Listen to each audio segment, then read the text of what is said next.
Hai investor, tanda-tanda rotasi sektor saham mulai kelihatan ya. Di bulan September ini, investor mulai melirik saham-saham emiten yang belum naik. Sementara saham-saham yang udah naik tinggi nih, kayak saham teknologi dan saham keuangan mulai stagnan. Malah beberapa waktu yang lalu sempat turun dalam. Dana asing juga sudah mulai masuk ke Indonesia. Bahkan ternyata capital inflow terbesar itu adalah ke Indonesia. Nah, kalau asing invest, biasanya mereka akan invest di emiten yang punya market cap cukup besar, liquid, punya fundamental yang bagus, dan punya historical earning. Selain itu, di pasar saham, itu juga ada kecenderungan biasanya akan turun di bulan September dan Oktober. Tapi ada fenomena saham emiten tertentu yang naik, misalnya nih saham BUMN. Hal ini kenapa? Karena biasanya ada magic touch dari invisible hand buat menjaga kinerja IHSG agar tetap bagus di akhir tahun sampai dengan ya sekitar awal tahun lah ya. Nah, salah satu emiten BUMN itu adalah BUMN Karya, yang mana kebetulan sepanjang tahun ini BUMN Karya ini masih masuk dalam kategori saham yang belum naik. Salah satunya adalah PTPP yang kita akan bahas sekarang ini. PTPP atau PT Pembangunan Perumahan ini menghandle macam-macam proyek ya. Jadi ada infrastruktur, di situ ada tol, kemudian ada building seperti office, apartemen, rumah sakit, dan mereka juga ada spesialis. Spesialis contohnya mereka ada bikin precast. Precast itu kayak modul beton. Jadi udah dibikin di pabrik, kemudian dibawa ke proyek dan tinggal pasang di proyek. Jadi lebih cepat selesai. Selain itu mereka juga ada ready mix. Dan PTPP ini adalah induk ya. Jadi di bawah PTPP ini ada entitas anak, itu seperti ada PP Urban, PPRO atau PT Properti, PP Pro Presisi, kemudian Energi dan Infrastruktur. Selain itu juga mereka punya banyak sekali anak usaha di bawah masing-masing anak usaha ini. Sahamnya itu 51% itu dimiliki oleh pemerintah dan porsi saham yang dimiliki oleh pabrik itu adalah 48,74%. Karena dimiliki oleh BUMN, maka porsi terbesar dari proyeknya itu adalah diperoleh dari BUMN dan pemerintah itu sendiri. Yaitu kalau di tahun 2021 ya, itu 51% diperoleh dari BUMN dan 36%-nya diperoleh dari pemerintah. Jadi in total itu 87%-nya diperoleh dari BUMN dan pemerintah. Dan porsi dari swastanya hanya sekitar 13%. Ini bisa kelihatan ya dari proyek-proyek yang ditangani baik oleh PTPP maupun oleh anak usaha, itu banyak sekali infrastruktur dan kita tahu bahwa infrastruktur itu biasanya adalah dari pemerintah ya. Kalau dilihat di sini bahwa secara portofolio proyeknya itu terbesar adalah di gedung dan di infra. Nah, PTPP ini berencana untuk meng-IPO-kan anak perusahaannya, yaitu PP Infra, yang rencananya akan IPO di sekitar 2-3 tahun ke depan. Jadi nanti akan menyusul PP Properti maupun PP Presisi yang udah lebih dulu IPO. Selain itu, mereka juga berencana untuk mengadakan right issue dari anak usahanya, yaitu PP Presisi, tapi itu masih sekitar 3 tahun ke depan ya. Nah, mari kita lihat dari segi kinerjanya.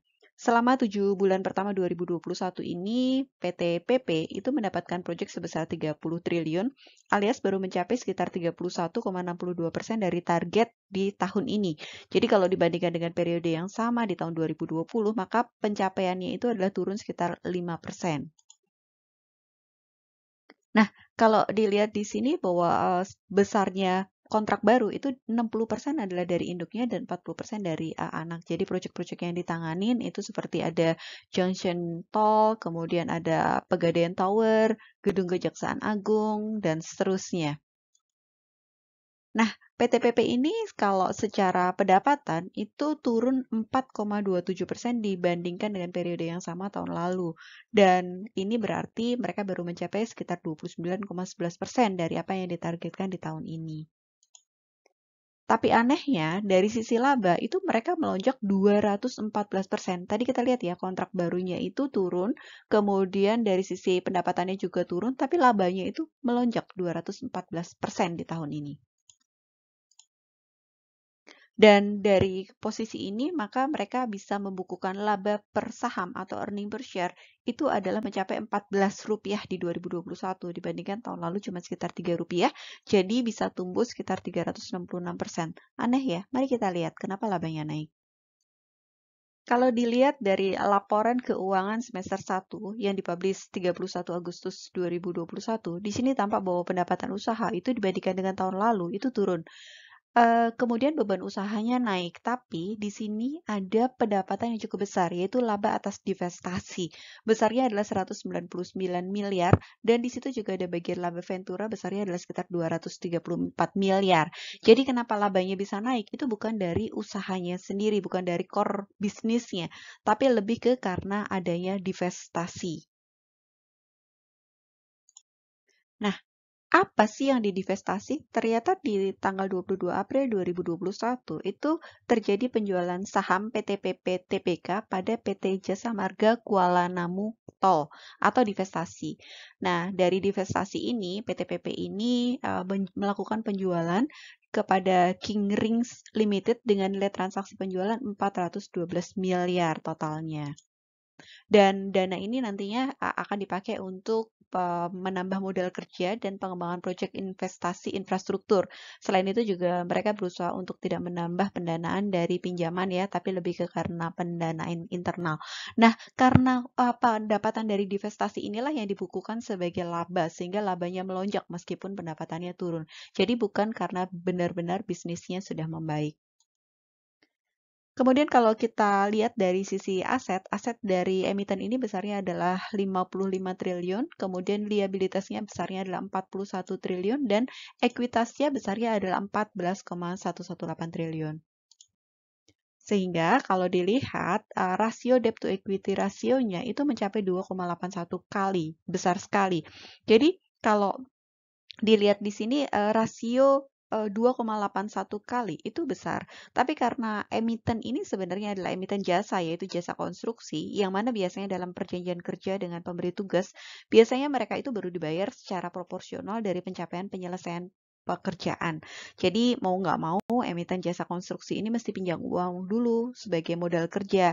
Jadi porsi hutangnya besar.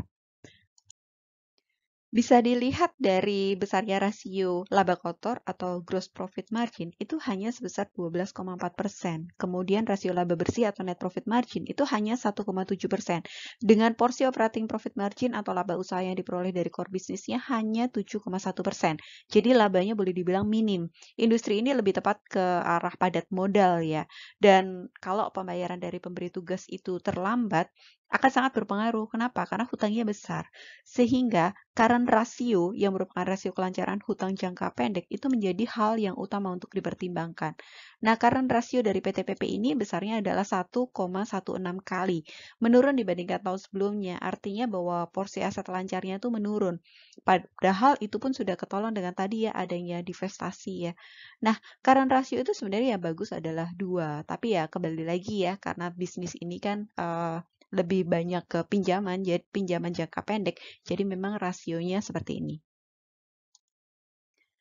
Kemudian PT PP ini juga baru saja menandatangani kerjasama dengan Badan Pengelola Keuangan Haji. Mereka berencana melakukan investasi di Arab untuk pembangunan fasilitas akomodasi hotel di Arab Saudi buat jemaah dari Indonesia. Kita tahu bahwa jemaah dari Indonesia itu diperkirakan akan mencapai 5,4 juta jiwa di tahun 2022. Kolaborasi ini diharapkan dapat menciptakan ekosistem baru, jadi nanti jemaah haji bisa feel homes di sana. Kemudian mereka juga baru saja menandatangani fasilitas pembiayaan proyek jalur kereta api Makassar Parepare. Jadi PT PP melalui entitas asosiasinya yaitu PT Celebes Railway Indonesia atau CRI itu melakukan penandatangan fasilitas pembiayaan untuk prasarana perkereta apian umum Makassar Parepare yang lokasinya di Provinsi Sulawesi Selatan. Nah, per hari ini ya, tanggal 10 September 2021, itu PT PP di harga 1.000 itu membukukan market cap sebesar 6,2 triliun dengan PBV di kisaran 0,58 ya, masih lebih rendah dibanding rata-rata PBV-nya di kisaran 0,76. So, kalau dilihat dari sini bahwa sebenarnya kalau secara environment bisnis, sektor konstruksi ini belum benar-benar bagus. Kita bisa lihat tadi ya bahwa pemerintah itu sekarang belum terlalu fokus ke infrastruktur karena dananya lagi difokuskan buat penanganan COVID ketimbang buat bangunan infrastruktur. Tapi emiten BUMN ini biasanya akan dipakai buat mengerek IHSG agar bisa mencapai target IHSG di akhir tahun. Jadi kalau kita lihat di sini garis yang lurus itu adalah di bulan September, kemudian yang tanda panah itu adalah awal tahun. Jadi memang ada fenomena bahwa emiten ini biasanya akan dipakai untuk mengerek indeks. Dan caranya gimana supaya harganya naik? Ya, meskipun secara bisnis belum bagus, kemudian SWF juga belum ada kepastian, tapi ya ada aja news yang tiba-tiba muncul yang bikin saham emiten-emiten BUMN ini tiba-tiba bangkit.